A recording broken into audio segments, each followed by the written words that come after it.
This recording is session 7 of an 8-part series on the topic, Moving Towards Improved Earthquake Performance and Resilience for New Buildings.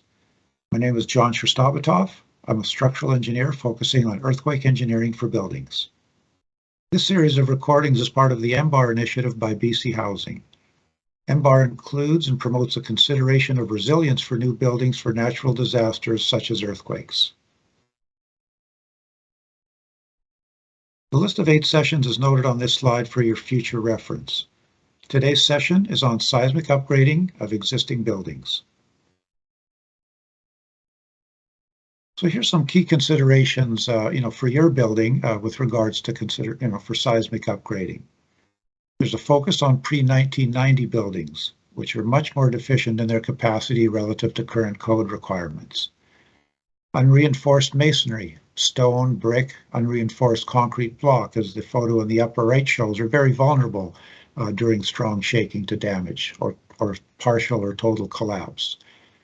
Non-ductile concrete, inadequate reinforcing steel, short brittle columns, thin brittle walls can result in local damage or even total collapse, as the photo on the far right. Does your building have irregularities, such as a soft story? In the middle photograph, you'll see with tuck-under parking, that story is much softer than the stories up above and also causes torsional irregularities.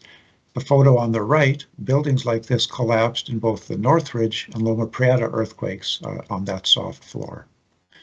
The photo on the left is from Kobe, Japan, where a weak story higher up in the building resulted in a complete interstory collapse. And again, the non-structural components. Are there components that can cause injury or damage, such as ceilings that are inadequately restrained that can fall on occupants, parapets, like in the upper right-hand photo and the lower right-hand photo, where those bricks can come raining down on people on the street. And of course, a variety of architectural, mechanical, and electrical components that, if they're heavy, can cause significant injury or damage if they come loose. Finally, site and soil conditions. Soil conditions can amplify the earthquake effects, as we've discussed in previous sessions, and liquefaction can result in significant damage around the site to utilities, and of course, buildings tipping over as shown or suffering significant damage due to liquefaction effects. So here's some references if you want to start looking at your particular building and screening to say, is this building deficient? How deficient is it relative to, the current codes and standards? So these screening tools just recently released by NRC, they're available now for use for evaluating your building. And again, the links are shown here. Previously, we've talked about performance as a continuum. And if we look at that cartoon with the complete collapse on the right, of course, that's what we're trying to avoid with existing buildings, and the minimum upgrade to perhaps a collapse prevention, so everybody can get safely out of the building. And again, the level of upgrade can achieve any of the performances noted here if an owner specifies a performance upgrade much more than just a collapse prevention level.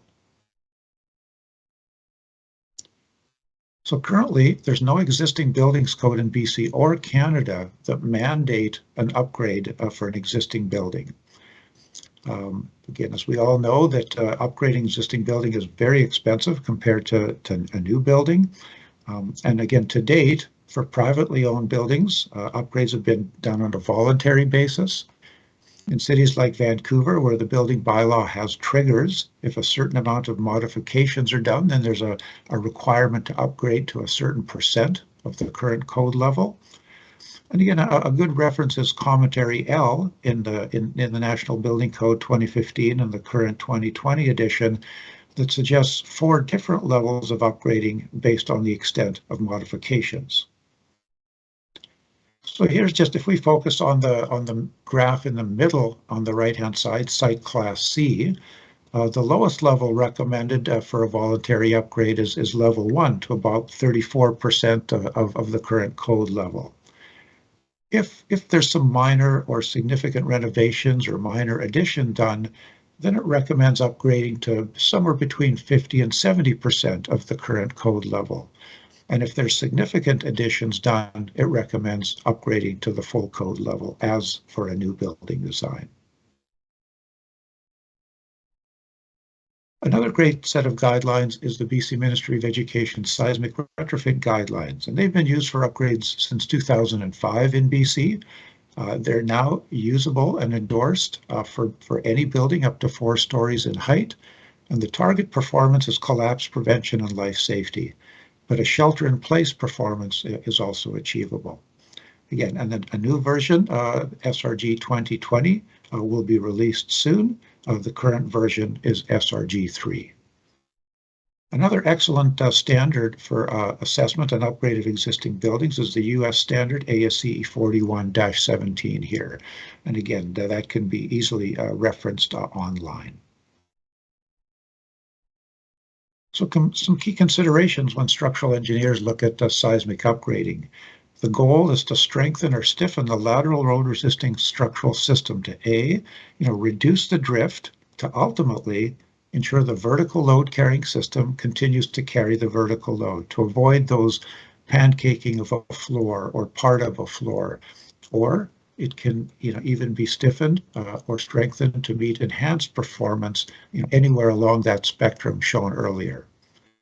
Need to prevent heavy partition walls such as brick or block from falling out of plane, prevent the heavy parapets from collapsing as we showed in our earlier photo, and again enhance the seismic restraints of non-structural components, all the equipment to make sure they're restrained and connected adequately to the building.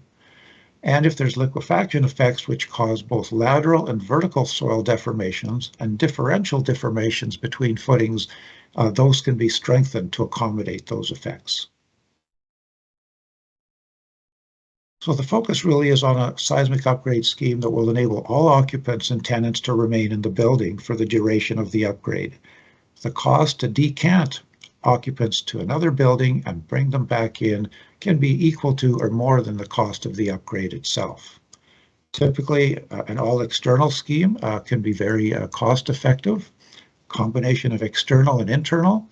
Of course, there's conventional systems, again, and recently base isolation or supplemental energy dissipation such as dampers can be used effectively. And the intent is to use the capacity of the existing structural system, even if it is archaic, to minimize the additional structural components to be added. So upgrades can be specified to meet a percentage of the earthquake code design level. And I mentioned before, commentary L has a variety of levels from about 30% right up through to 100%. But upgrading on a percent of code level does not really give you an understanding of what performance this achieves along that spectrum. And again, in many standards, there's no discussion of combining of the archaic materials with the new systems. The current direction is a performance-based approach for either the code level earthquake or a smaller selected level of earthquake. How much post-earthquake damage should one accept? What is the repair time, the repair cost? Is there an ability to shelter in place? Or is the upgrade really wanted to move towards a functional and operational performance? So here's a few examples in BC of upgrades. Again, this is from the school seismic upgrade program. Upper left, conventional concrete shear walls in the heart of a building. Again, very disruptive to occupants. In the middle photo, on the upper middle photo, a new concrete shear wall on the outside of a building, and the lower left, concrete buttresses, again, to minimize intrusion into the building. On the right-hand side, a base isolation seismic upgrade of a 120-year-old heritage building with the dotted line showing the isolation plane, the movement plane above grade. Here's some projects of upgrades where, of course, all the functions were maintained. The hospitals remained functional. That City of Vancouver building, all occupants and tenants remained in the building during the seismic upgrade, which really is the goal of upgrades. And this can be done by a combination such as external concrete shear walls, reinforcing existing stairwells and elevator shafts. In Lionsgate Hospital, a combination of concrete shear walls and external steel bracing. And in the City of Vancouver building, new buckling restraint braces external to the building.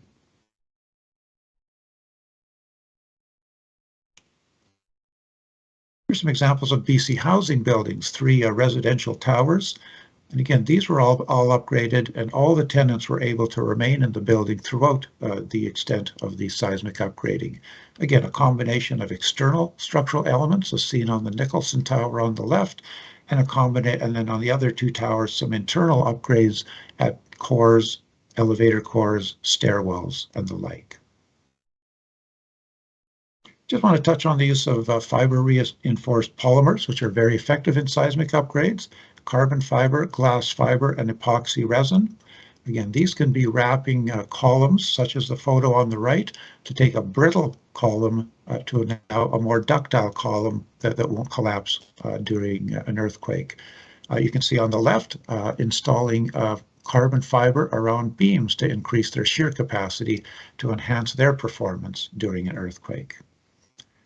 Again, it can be used to increase the connection of a wall to a floor, such as the photo on the left, a sort of an L-shaped bit of FRP that enhances that shear connection, or on the right photo, to connect precast floor panels together to get a continuous, strong diaphragm that will behave much better in an earthquake. And finally, in stairwells and elevator shafts, to take an under-reinforced concrete wall, adding carbon fiber vertical strips in black, combined with glass fiber horizontal strips in the opaque, to make it nearly as effective as a new, well-reinforced concrete wall. Again, these are all low VOC and able to be installed with people nearby with no problem. Just touching again on the occupational and functional components, or the non-structural components. There's a CSA standard illustrated on the right that is an excellent resource for assessing and upgrading those components. And just a reminder that looking at these, the components on the roof are subjected to 3 times the acceleration of those on the ground if one wants to start to prioritize ones that may be more susceptible to damage than others. And there's a variety of restraints that are done for all these components in new buildings, and these can be equally applied to existing buildings as well. So what's coming as far as codes for existing buildings? BC, the Building and Safety Standards Branch, is looking to issue something by 2024, and seismic resilience is to be a focus of this work as well.